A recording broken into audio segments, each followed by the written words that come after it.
Hello, everyone. So, is that the thing you were talking about? Good, it's working.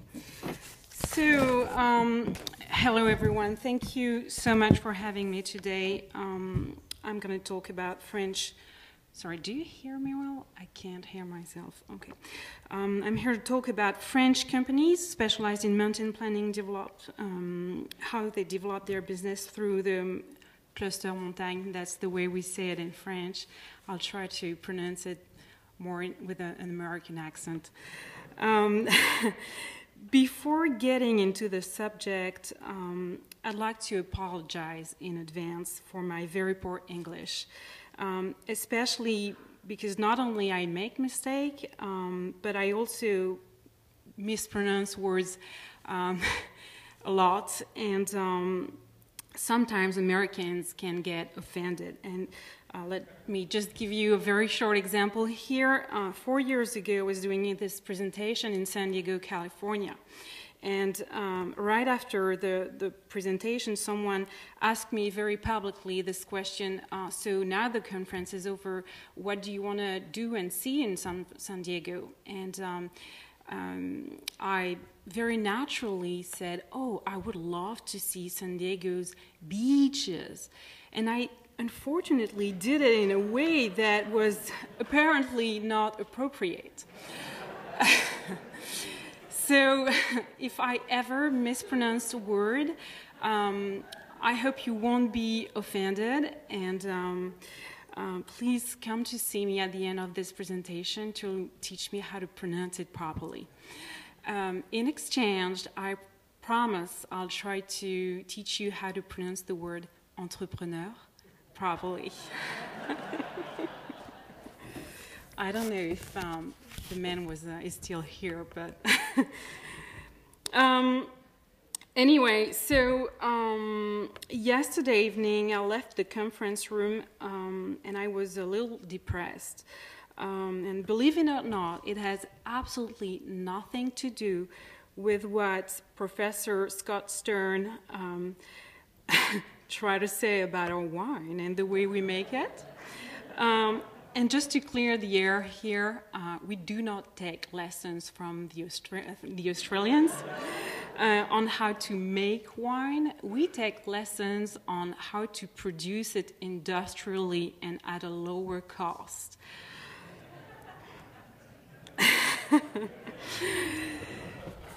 So, like I said, I was a little depressed.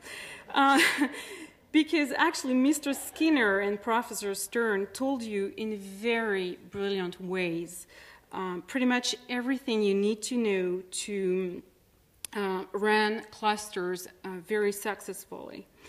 And I wonder what I can share and what could I offer to you that could be useful to your community and to make a deep impact to your community.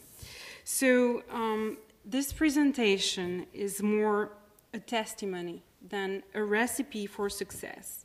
And my goal today is to show you what Cluster Montagne is and how does it work, what type of benefits we can get, and especially switch as a private company, but also what are the next challenges and questions we have to face in the very near future. So, just to make a quick presentation, I'm 34 years old. I run 2 marketing and communication agencies, as you've just heard, in the French Alps and close to Los Angeles for 7 years now. We are part of the Cluster Montagne since its foundation in 2012. By the way, if you're on Twitter, and especially you, community manager, you can tweet us questions and I'll be very happy to answer it. So our tweet name is @SwitchAgency. You can also download this presentation for free. It's on SlideShare and the link is right here. We work with the Cluster Montagne for 4 years now, and it's been a a very interesting ride that I'll try to describe today. But first of all, let me introduce what Cluster Montagne is. So it's a non-profit public and private organization. We combine public institutions, private companies, and training and research centers. We define Cluster Montagne as a network for mountain planning development and mountain management. It means that basically we work on studies, on equipment, and services.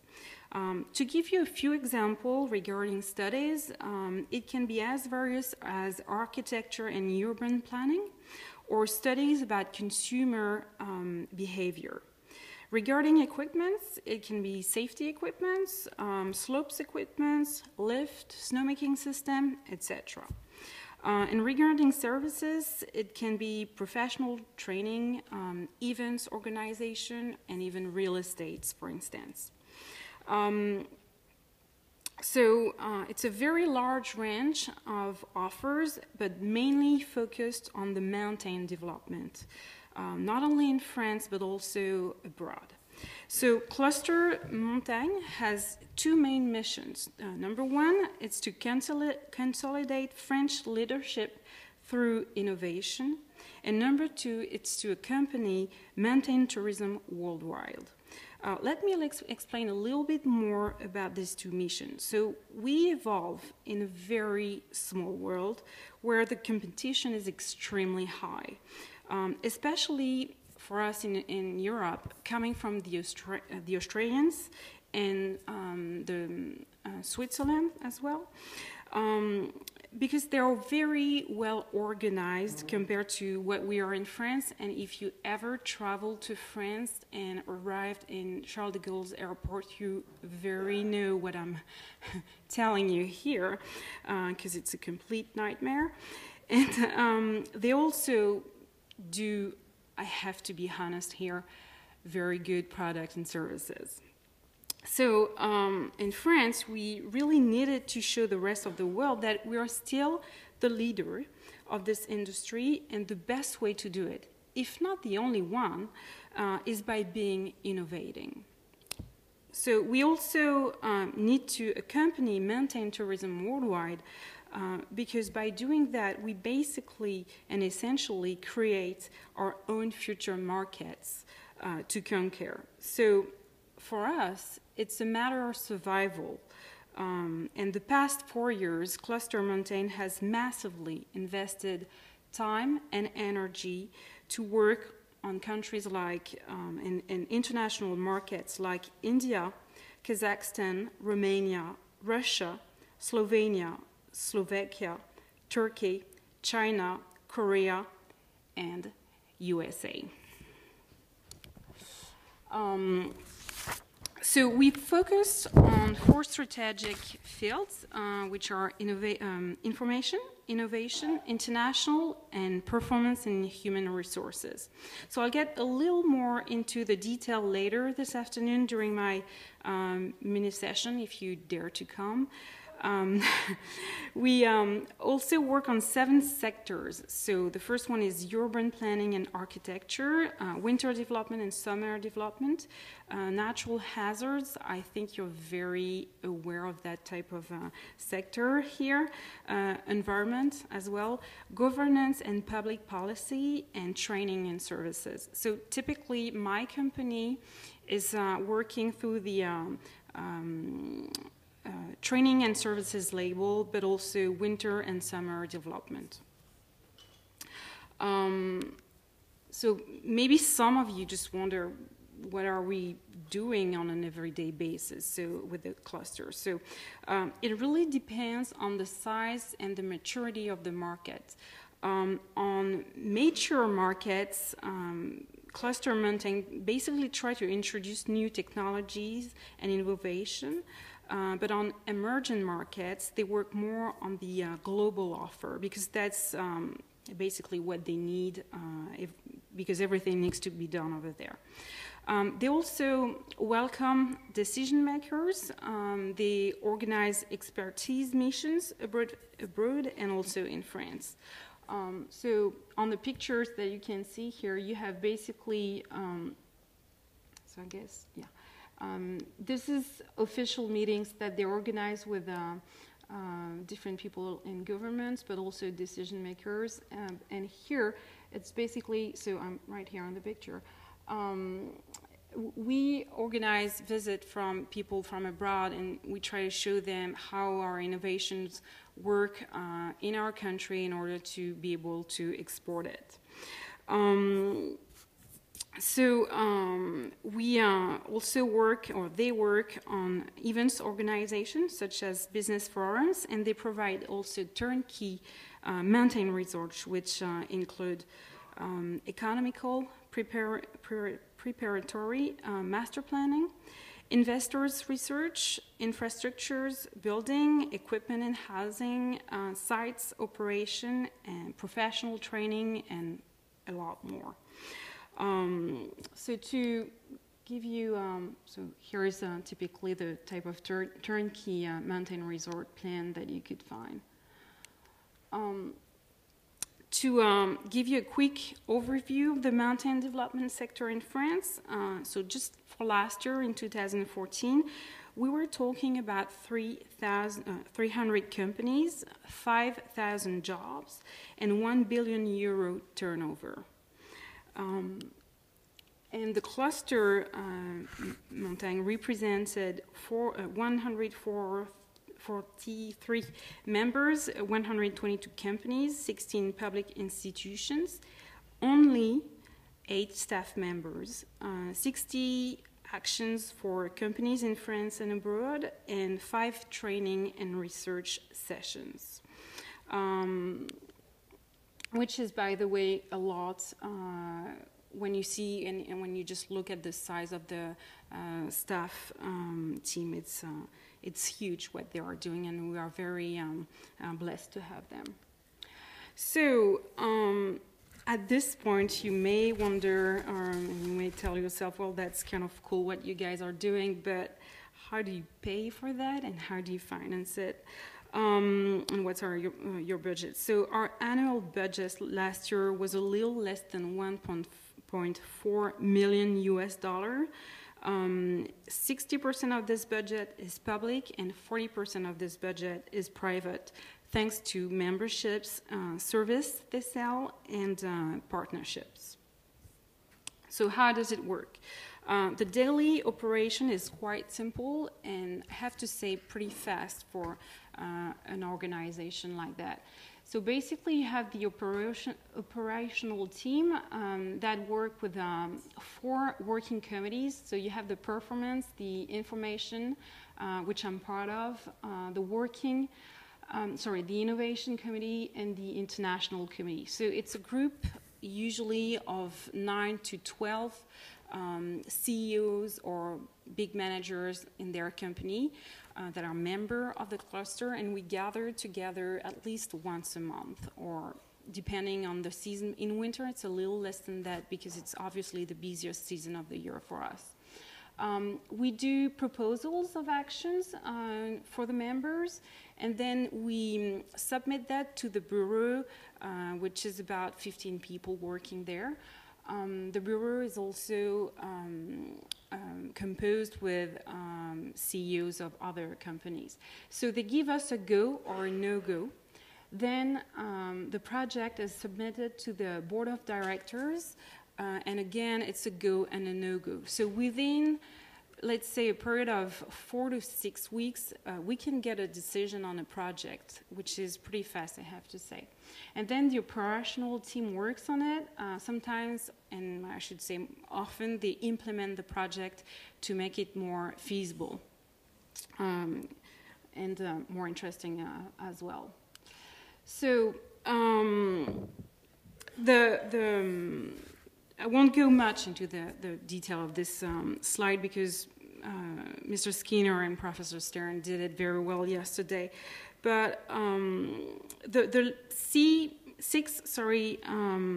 key success factors for our cluster are the fact that we have a very strong institutional support and political support as well, which is very important in France to get the politics behind you. Private actors are deeply involved. We can count as well on a dedicated structure and an operative team that is very efficient. They're pretty young and dynamic, and they're like they want to change the world, basically. Private members are really active as well, and the board get together to take decision at least a month, so it really speed up all the process of decision. But what appeared to me to be the most important point here is that we developed a collective strategy and a work dynamics called co-opetition. Not an easy word to pronounce, co-opetition. Let me explain a little more about it. And don't get me wrong here, we do not evolve in a world of Care Bears. Co-opetition means that we're all primarily competitors, and we have to sit at the same table and work every month together, which is obviously not a natural and an easy process to do. Discussions are very intense sometimes, but it's also what makes it very interesting.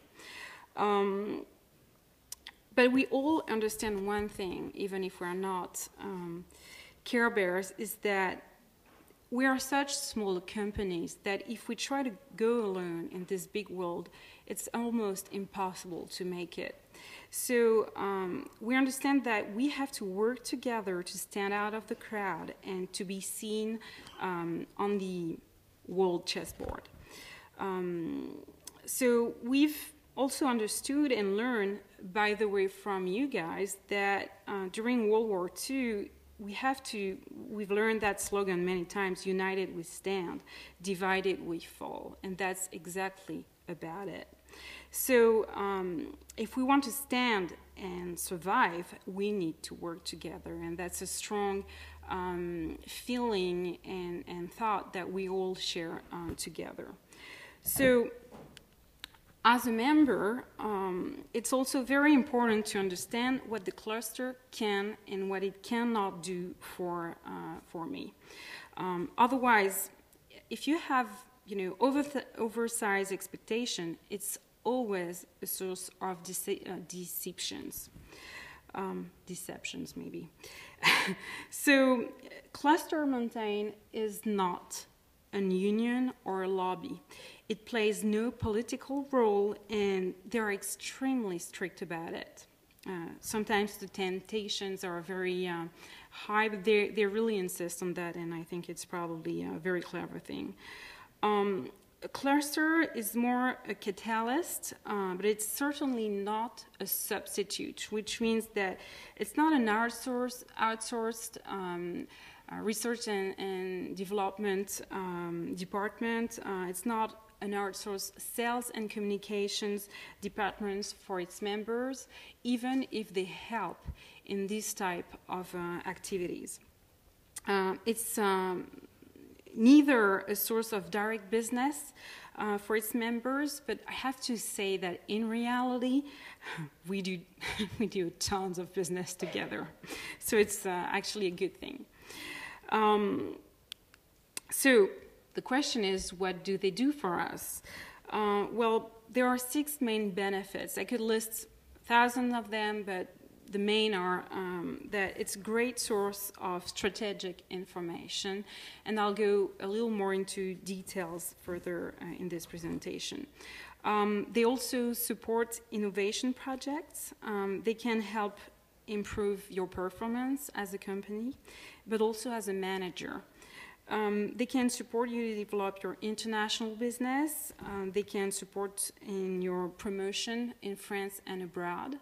And they create a very dynamic network between all the members and the institutions and the research centers especially.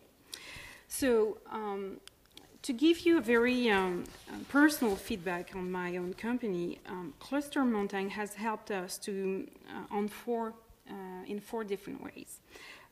We've been able to communicate at a larger scale than what we could have done if we were just all by ourselves. Especially they got us several invitations on talk on national and international TV. They helped us to be part of an international trade show last year named Mountain Planet. And by that, they basically helped us to have booth at a lower price, and they also organize every logistics aspect of it. So it may sound a little thing for you, but when you're a small company like mine, when someone takes care of that business, it's a huge gain of time, energy, and money as well.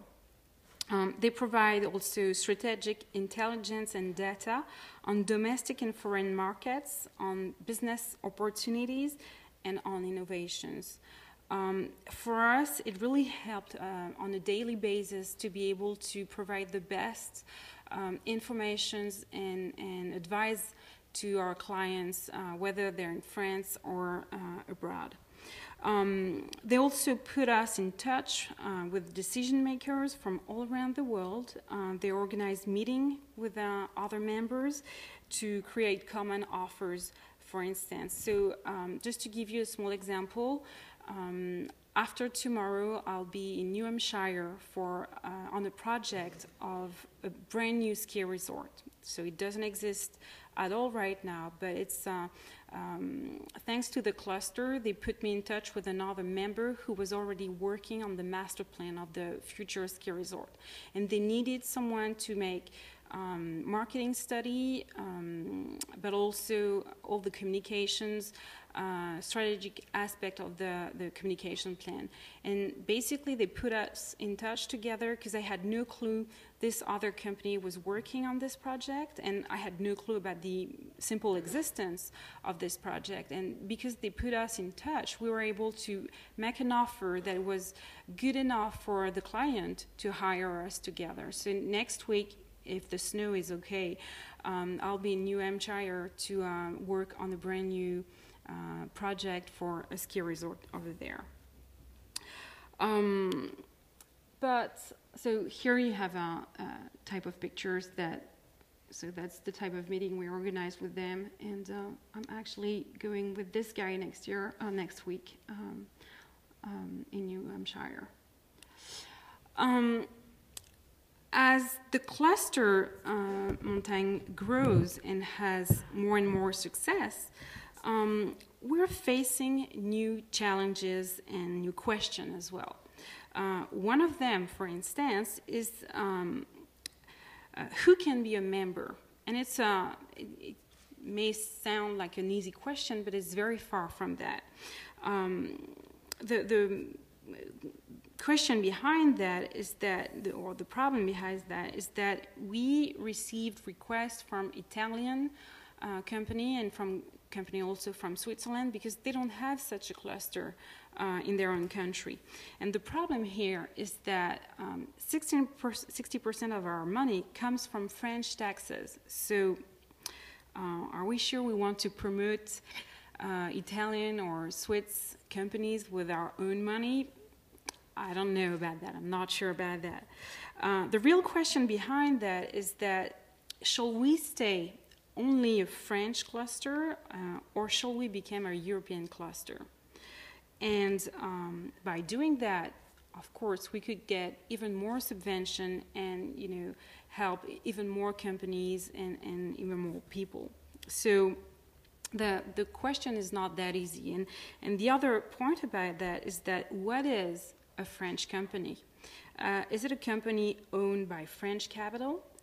Is it a company that has its headquarters located in France? And sometimes, it's just a French name, but it's just a small HQ, and in fact, the bigger one are somewhere else. So it's not that easy, and it's never a black or white answer.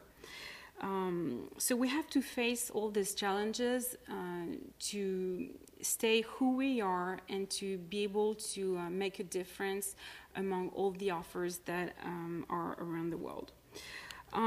To briefly conclude this presentation, I'd like you to take home 3 key messages. Number 1, a cluster is never a substitute. It's just a catalyst to your business, and you basically get what you give. And you have to understand that if you're waiting for something to happen, you may wait for a very long time. Number 2, a cluster is, at least to me, the perfect combination between public institution, research centers, and private company. It really gives a sense of purpose to what we all do, whatever our level, whatever if we work for a private company or for public institutions or for a research center. Being together really helped us to understand the meaning of what we are doing on a daily basis. And number 3, as a small business owner, I think competition, as we used to know it in our globalized world, is over. It's now all about competition if we want to stand out. So thank you very much for your attention, and if you have any question, I'll be very happy to answer it during my mini session this afternoon.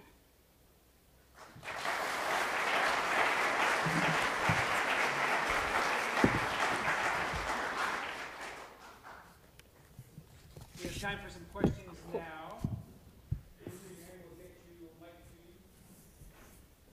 I have one for you. Did I make offense to you?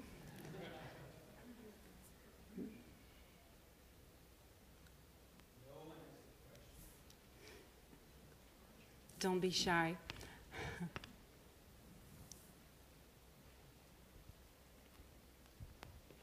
I have a question. Do you, either as your company or as the cluster, advise ski resorts that are already operating in terms of a business plan, or some that might be having trouble because of location and snow issues and things like that around the world? Absolutely. It's 99% of what we're doing. It's pretty rare to find brand new project. You can find that in emerging countries, but basically other than China, India, and Kazakhstan, or places like that, it's most of the time it's already on existing sites.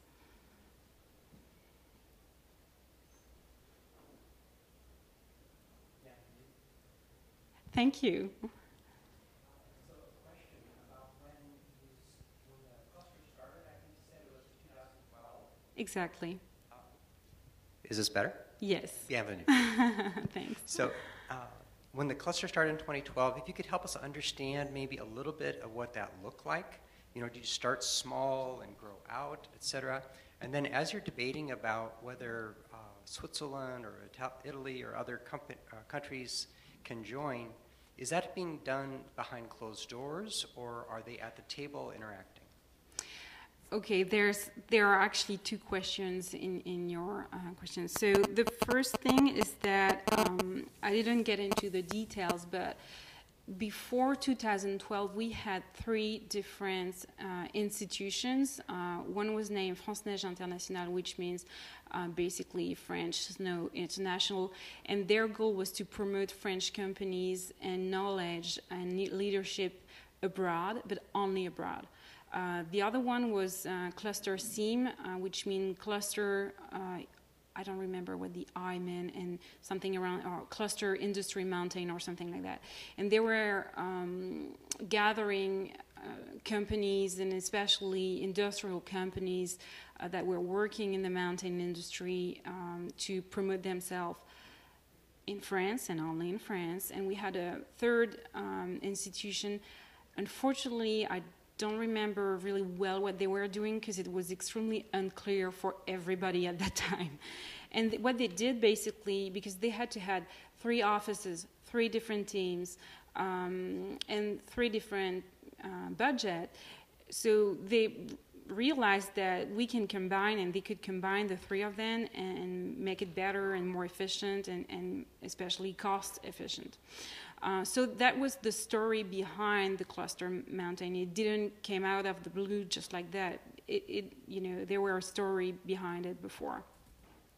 So that's the previous condition to what helped to create cluster mountain is that, for instance, Switch, we were members of 2 different institutions, and we had to go to 2 different meetings every month and so on. So we all asked for this creation, and we all supported this creation. Could you just remind me your second questions, please? Yes, when you're thinking about Italy or Switzerland, Yeah. are you talking about that only inside the cluster? Now we are actually only talking inside the board for now. And I think it's because the organization is pretty young and that we only had 2 requests from Italian and Swiss companies, so that's probably why it stays there for now. But I wouldn't be surprised that at some point we'll get more requests and that we have to go publicly about that and we have to think all together about that. But just to give you a little more about that, it's a very tricky question. Just to give you an example that you may know, or maybe not, you've heard about the company Poma. They make the cable car, I think, here.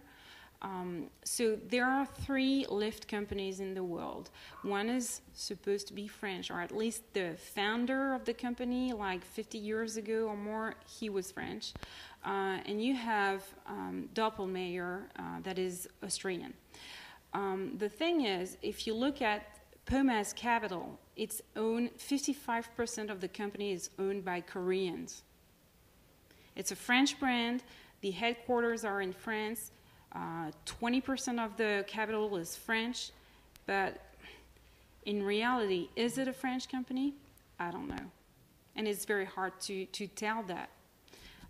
As a ex-business lawyer, it's very interesting to think about it and work about it, but it's a tricky question. And for Doppelmayr, for instance, they are based in Austria, but they're also based in France, and they have headquarters in France, and they employ French people. So are they French or are they from Austria? Tough question again.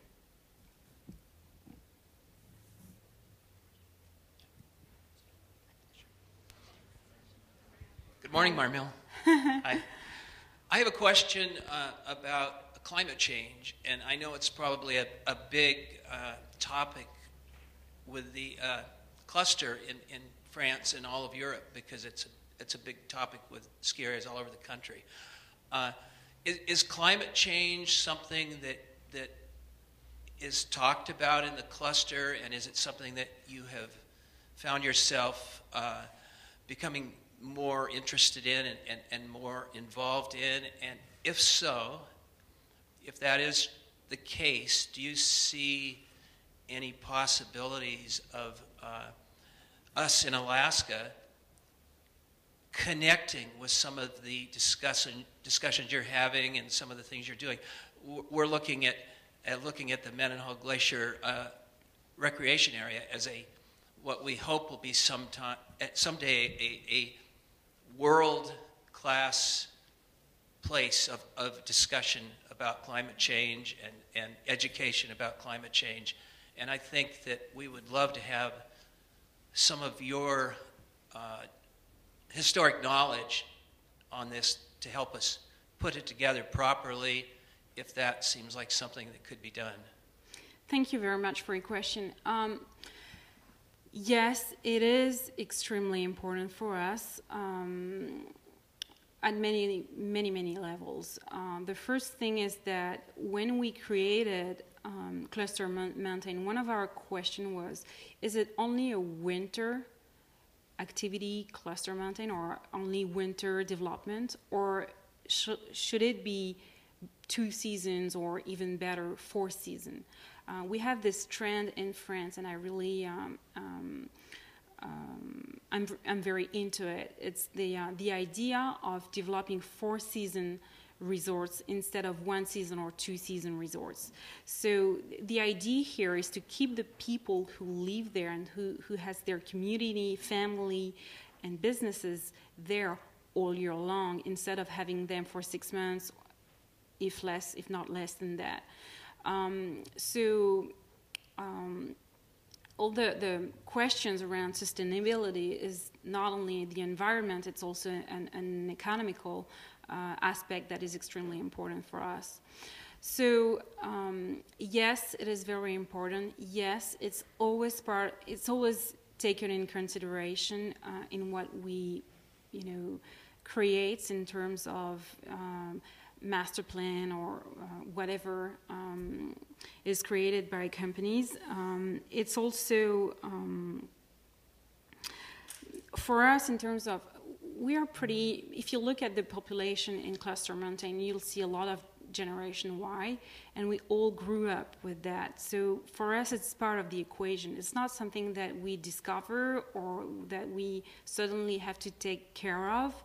It's always been there. It's like the notion of economical crisis. It's a joke for us because there's nothing new since 1980, which is when I was born. I always heard, oh, we are in a crisis. Well, no, we're not in crisis. Crisis is just an evolution, and we're just evoluting, maybe in a faster way than you guys used to know before, but it's just the way it is. And either you adapt or you die, period. So it's obviously in our core values and in our mind each time we start a new project. Is it suitable? Is it good for the environment and for our economical environment, not only the nature, but all the aspects of it and also the human resources of it. I hope it gives you a clear answer. Bonjour, merci. Bonjour. 1969, I hiked twice from Grindelwald up to Strahlegletscher and stayed overnight in a Swiss Alpine Club hut. Is that system still popular and in use? Many people in Juneau wish we had a similar kind of system so people could go from hut to hut in the Alpine, although our weather's not quite as good as the Alpine weather. And might that be a good exercise for us to begin familiarizing ourselves with the process that you've been describing here? Well, it's a very interesting question you're asking here. I think it was very popular in Switzerland and not at all in France, and now it's becoming more and more popular in France. So yes, definitely. Yeah.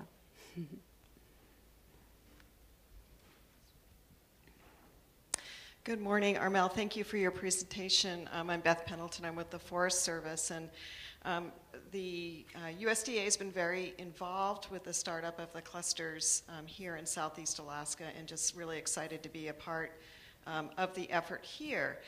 One of the things that we've been having some discussion about is sustaining and growing the clusters, and I was intrigued when you talked about the model. It sounds like that there are some taxes, French taxes, that help to support them. What is the model that you have used for Cluster Montagne to support the administration and the growth of the cluster? Are there memberships, or how does that work? Yeah, I'm gonna get back to this slide here.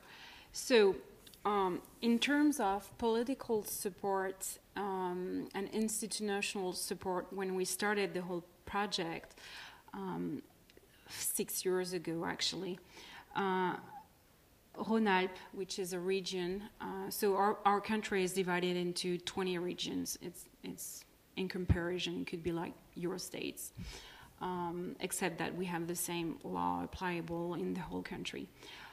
So they are the one who supported in terms of political aspects, the initiative. Obviously, they're also the main contributors of our organization. And then it's publicly supported by the Chamber of Commerce of Savoie, which is one of the 3 department, that's what we call it in France, that compose the whole region.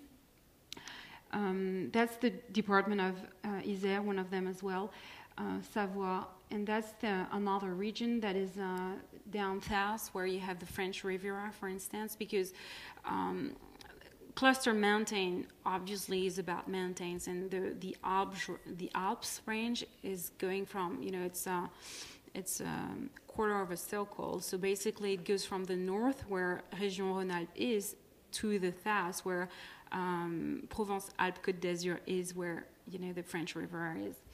So they're both, they are all supporting us. You also have here the logo of the Interior Ministry that supports us. And then, so that's about 2/3 of the 60% of our budget, and the rest is coming from these guys. So these two here and them, they are banks, private banks, and for instance, that is a car seller. So it has nothing especially to do with mountain development, except that we need them, obviously. This is Deloitte, you probably know about them. It's council, they do advise and stuff like that. So they are private investors, private companies as well, and they wanted to be partners because they are the main investors on other projects, and they needed to have the publicity and the good image to be even better partners of all the companies that are part of the cluster mountain. So just to give you an idea, the biggest private partner pay above 50,000 euro a year just to be member. We call them non-active members. And basically we have one person in the staff that is dedicated to hunt for money and try to have as much partners as possible. We also have a lot of help that is not coming in terms of money, but more by helping us with the spaces to rent. So we don't pay the rent, but we have the space. We can use the space. So it also worked this way.